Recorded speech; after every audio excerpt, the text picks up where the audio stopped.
안녕하세요. 금빛 물결입니다. 자, 오늘도 우리 배우리 선생님을 모시고 오늘은 문에 대해서 한번 좀 알아보도록 하겠습니다. 서울의 문, 사대문.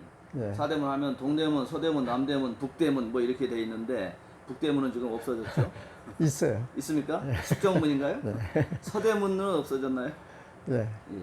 오늘 그러면 서울의 사대문 이름에 대해서 좀 알아보도록 하겠습니다. 예.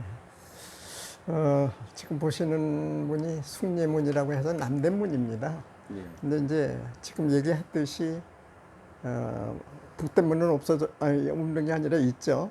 북대문, 서대문, 남대문, 서대문 뭐 이렇게 있는데 그 네 개의 대문 중에서 하나가 완전히 흔적도 없이 사라졌고 복원된 것조차도 없어요.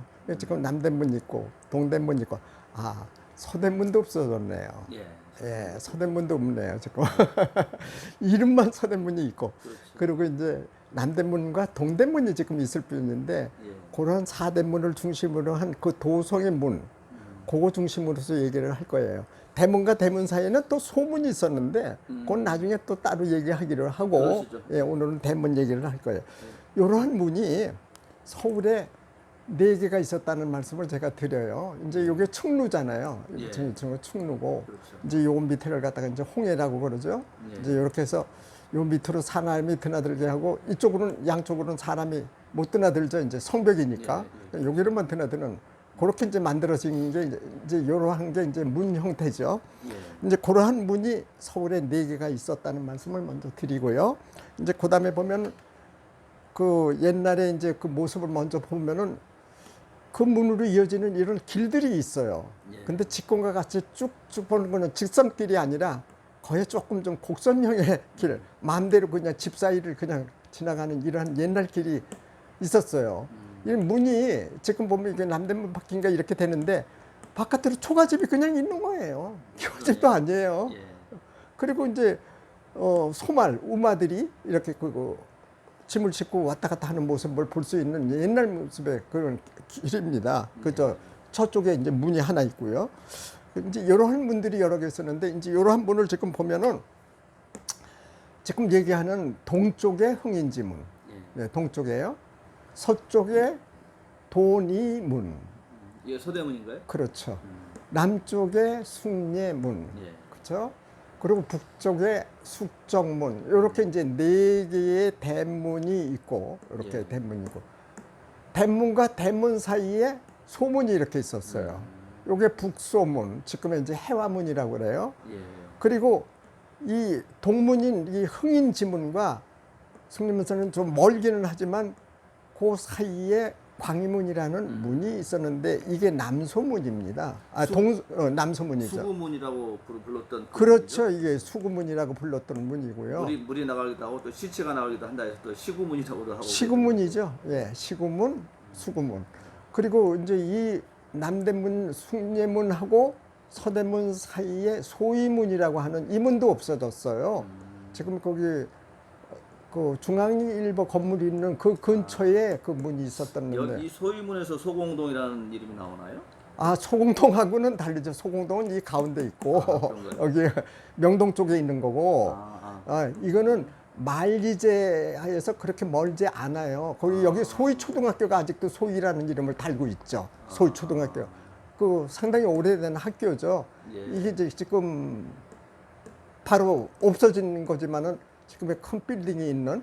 그러니까 지금 얘기를 한다면은 시청에서 그 서대문 쪽으로 나오는 그 중간쯤에서 있는 거죠. 거기 소위문 없어져요. 빌딩들이 있었기 때문에 없어진 거고, 요 문은 지금도 남았습니다. 창의문이라고 해가지고 옛날에 자하문이라고 그런 거예요. 예. 그거는 이제 숙전문과 이 돈이문 사이에 있는 건데 바로 숙정문에서 백악을 사이대고 바로 있었어요. 이렇게.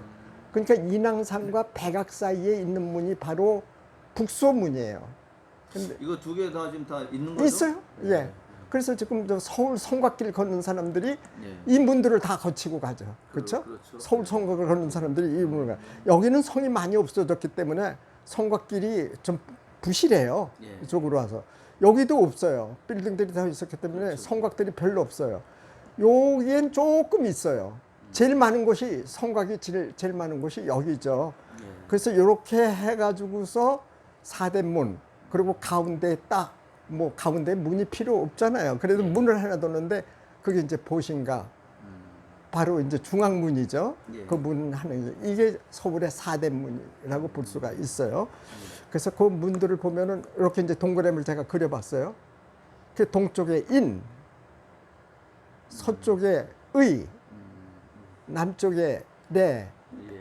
이게 그리고 북쪽에 지 이렇게 돼 있죠. 인의예지네요. 그러니까 인, 이, 예, 지 이렇게 해서 이제 그 방이 사실은 인이예제가 방위 표시를 하기도 하잖아요. 그래서 그렇게 이제 이름을 붙인 거예요. 예. 하나 또 보죠. 이걸 보면은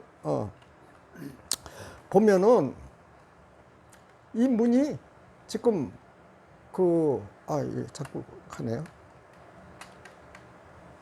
이렇게 이름을 붙인 거예요. 근데 흥인지문에 인자가 들어갔고 예. 도리문에 의자가 들어갔고 숭례문에 레자가 갔고 예. 그리고 북쪽에 이제 이 지가 안 가고 정이 갔는데 지자를 정이 대신을 했어요. 이건 왜 그러느냐 하면은 그 숙정문 그 바로 북쪽에 홍지문이라는 문이 있습니다. 예. 거기에 지자를 붙여 달아놓고 이거는 정자를 붙였어요. 근데 혹자는 이 정자가 바로 북쪽을 의미한다고도 그럽니다. 그래서 흥인지문하고 해화문이 같이 동쪽에 있다. 서쪽에서 도내문, 소인문이 같이, 숭례문과 강인문이 남쪽에, 그리고 숙정문과 창의문이 같은데 좀 공통적으로 본 거 재밌어요. 요 가운데 있는 요 글자들이 거의 다 방위를 표시한다는 거죠. 이게. 그래서 우리가 그 맹자에 나오는 사덕이라는 게 있잖아요. 그게 바로 인이예지거든요. 예. 인이예지라는 거.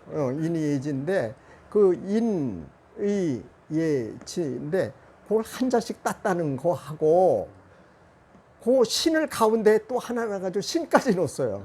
그래서 인, 이, 예, 지 가운데 뭐예요? 신. 이렇게 해서 이 문 이름이 뭐죠?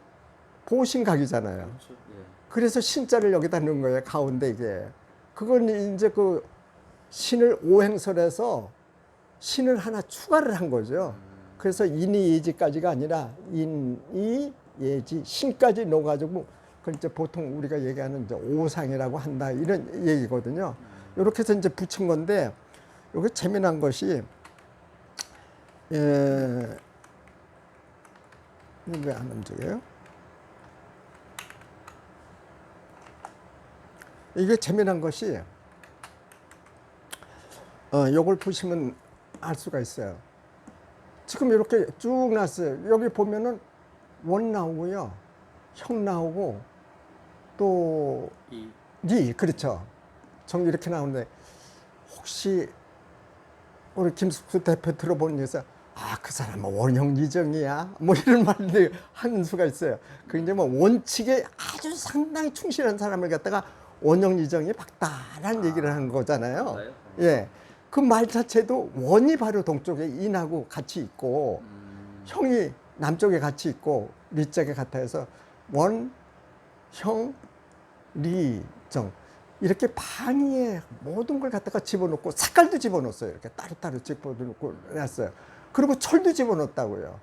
우리가 그 오행에 갖다가 집어넣은 거에 색깔도 넣어, 방위도 넣어, 뭐 좀 사덕을 넣어, 뭐 해가지고서 하는 것을 다 볼 수가 있는데 이게 우리 동양의 그 뭐 유학사상이랄까 이런 거 하고 접목이 돼가면서 이게 오랫동안 유지해온 그리고 또 역학자들이 많이 이용하는 그런 부분이에요. 그래서 이게 중산도에서 나온 개념인가요? 아니죠. 이게 원래 이제 그 중국에서부터 왔던 그 오독의 개념에서 나온 거예요. 원래가요. 이제 이걸 보면은 이 남대문에서 나왔잖아요. 이 그 이제 보면은 요걸 하나 보면은 요 지자가 알지자거든요. 그렇죠? 그렇죠. 예. 인자가 이게 어진일다는 게 예. 이건 예의라는 예자 아니에요. 예도래라고 그러죠. 이거 오를 이자죠. 예. 자, 옳다. 어질다. 그 예의를 지킨다. 그리고 지혜가 밝다. 어떤 거예요? 인간이 가지고 있는 속성 중에서 가장 좋은 것만 뽑은 거잖아요. 뭐 동물하고 다른 그렇죠. 경계 지점. 그렇죠. 그런 걸 다 집어넣은 거예요. 거기다가 이제 가운데다가 신자를 놓잖아요. 믿는다. 예. 이게 다 그 사람의 성질에서 아주 중요한 부분만 따가지고서 이렇게 놓는데 그걸 갖다가 이게 문에다가 놓다는 건 뭘 의미하죠? 우리 이 도성한 사람들, 이 사람들 우리가 이러한 개념 속에 이런 도덕의 개념 속에서 우리가 같이 모여서 사는 그런 사람이라는 것을 의지를 표명하다 이렇게 볼 수가 있는 거예요. 수준 높은 제대로 된 사람들이 사는 그렇죠. 마을이다. 근데 요 지도를 제가 그렸는데 요 재미난 것이 조선시대의 정도전이 이러한 것을 짤 때 도시계획을 짰잖아요. 정도전이. 그렇죠. 짰을 때 문 중심으로 길을 냈어요. 문 중심으로. 상당히 앞서가는 생각인데. 그럼요. 그러니까 문과 문을 이어서 낸 거예요. 오늘날로 말하면 도시계획. 도시계획을 한 거죠. 그래서 동대문과 서대문 사이에 길을 쫙 냈잖아요. 그게 바로 뭡니까? 종로잖아요. 예, 그렇죠. 이 종로는 어느 하루아침에 생긴 게 아니에요. 조선시대 내내 동대문과 서대문을 이어서 그냥 이어진 큰 길이었어요. 옛날에도 그랬고 이 사이에 무슨 집이 있었던 게 아니라 길이 그냥 꼬불꼬불 하지는 않고 거의 직선길로서 이 동대문에서 서대문까지는 이렇게 곧장 난 거죠. 예, 옛날 사람들의 우리 지혜를 볼 수가 엿볼 수 있는 부분이에요. 오늘 그러네요. 사대문에 관한 얘기 여기까지입니다. 예. 자, 어떻게 뭐 재미 좀 있었습니까? 뭐 새로 처음 듣는 이야기들도 있고 또 뭐 아시는 분들도 계실 것 같아요. 이 방송 보시는 그렇죠. 분들은. 아시는 그런 분 계시죠. 분들은 네. 또 다시 한번 복습했다 하는 그런 생각으로. 그리고 또 제가 잘못 말한 부분도 있을 것 같고요. 그런 거 어쨌든 간에. 있으면 댓글로 좀 달아서 바로 잡아주시면 예. 그런 다음번 분도 있을 시간에 또 것이고요. 선생님 이야기 들어보기도 예. 뭐 하고 이렇게 예. 이어서 가면 좋을 것 같습니다. 예. 자, 오늘 그럼 이 사대문과 관련된 이야기 여기서 마치도록 하겠습니다. 수고하셨습니다. 예.